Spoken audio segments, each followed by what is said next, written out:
आ गया तुम्हारे पास,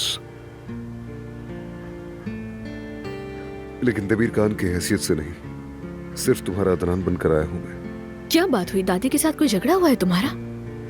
मैंने उस हवेली में अपनी हर चीज छोड़ दी है ज़मरुद, और हर चीज छोड़ छाड़ कर यहां आ गया हूं तुम्हारे पास। क्या तुम मुझे इस तरह कबूल करोगी? मुझे तो ये अदनान पहले से भी ज्यादा पसंद है।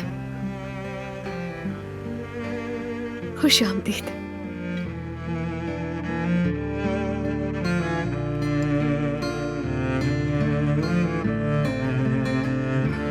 मैं ज़मरुद को नहीं छोड़ सकता, और ये बात मैं अपने खानदान से भी कहकर आ चुका हूं। उन्होंने मुझे नाम और दौलत से डराया, जायदाद से बेदखल भी कर दिया मुझे।